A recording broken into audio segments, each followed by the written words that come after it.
اعوذ باللہ من الشیطان الرجیم بسم اللہ الرحمن الرحیم۔ سب دیکھنے اور سننے والوں کو السلام علیکم۔ آج کی تراویح میں جو سورہ مبارکہ پڑھی جائے گی وہ ہے سورہ آل عمران۔ یہ مدنی سورہ مبارکہ 20 رکوعات اور 200 آیات پر مشتمل ہے اور تیسرے پارے سے شروع ہو کر یہ چوتھے پارے تک پھیلی ہوئی ہے۔ اس سورہ مبارکہ میں اللہ تعالیٰ نے خاص طور پر دو انسانی گروہوں کو مخاطب فرمایا ہے۔ ایک ہیں اہل کتاب یعنی یہودی اور عیسائی، خاص طور پر عیسائیت سے تعلق رکھنے والے مذہب کو اس میں مخاطب کیا گیا ہے، اس مذہب کے ماننے والوں کو مخاطب کیا گیا ہے۔ اور دوسرے گروہ سے تعلق رکھنے والے لوگ ہیں مسلمان، حضرت محمد صلی اللہ علیہ وسلم کو ماننے والے۔ جہاں پر اہل کتاب کے غلط عقائد کا پردہ فاش کیا گیا ہے، وہیں پر مسلمان امت کو ان کے فرائض اور ذمہ داریوں کا احساس بھی دلایا گیا ہے۔ پہلے رکوع میں اللہ تعالیٰ نے محکمات و متشابہات کا بیان فرمایا ہے کہ وہ آیات جن میں اللہ تعالیٰ نے واضح طور پر احکامات دے دیے ہیں کہ کیا کرنا ہے کیا نہیں، وہ محکم آیات ہیں اور یہی اصل کتاب ہیں۔ اور دوسری آیات متشابہات ہیں کہ جن کے دلوں میں ایمان کی کمزوری یا ٹیڑھ ہوتی ہے، وہ ان آیات کے پیچھے لگ جاتے ہیں اور اپنا ایمان خراب کر بیٹھتے ہیں۔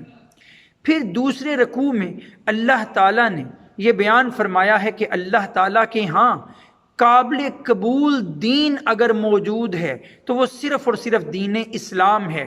اللہ نے فرمایا ان الدین عند اللہ الاسلام۔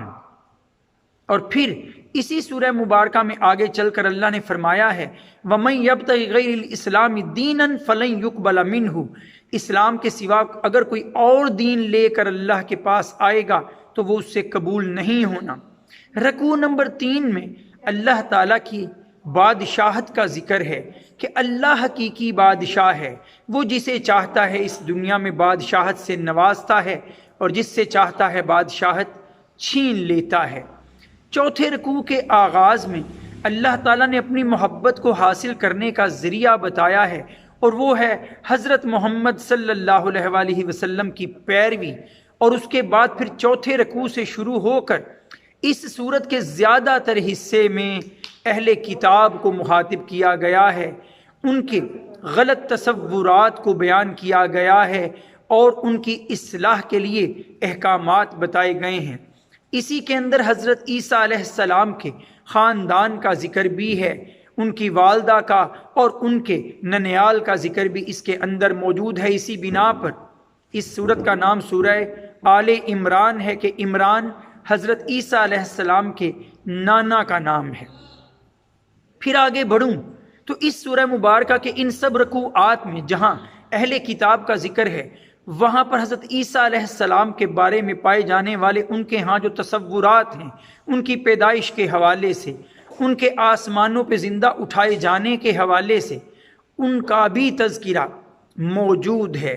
پھر اگر میں رکوع نمبر 9 اور 10 کا ذکر کروں تو اس میں اللہ تعالیٰ نے ایمان اور کفر کا ذکر فرمایا ہے کہ ایمان کس طرح کامیابی کا ذریعہ اور کفر کس طرح ناکامی کا راستہ ہے۔ رکوع نمبر 11 اور 12 میں امت مسلمہ کو ان کی ذمہ داریوں سے آگاہ کیا گیا ہے کہ اگر وہ تبلیغ کا فرض ادا کرتے رہیں گے تو تب ہی وہ بہترین امت ہیں۔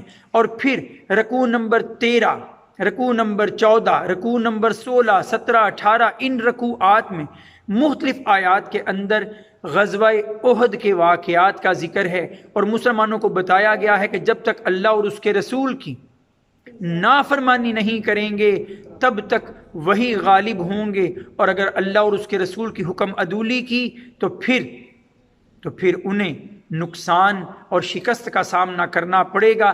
رکوع نمبر 19 اور 20 میں اللہ تعالیٰ نے کبھی زمین و آسمان کی تخلیق اور کبھی اس زمین پر پائی جانے والی اولاد اور مال کو آزمائش بتاتے ہوئے ہمیں غور و فکر کی دعوت دی ہے۔ اور یہ بتایا ہے کہ اصل جو ذات ہے وہ صرف اللہ کی ہے، جو اسے مان لے گا، ایمان کا راستہ اپنا لے گا، وہ جنت میں داخل ہوگا، اور جو اللہ اور اس کے رسول کے راستے سے ہٹ گیا جہنم اس کا مقدر ٹھہرے گا۔ وآخر دعوانا ان الحمد للہ رب العالمین۔ السلام علیکم۔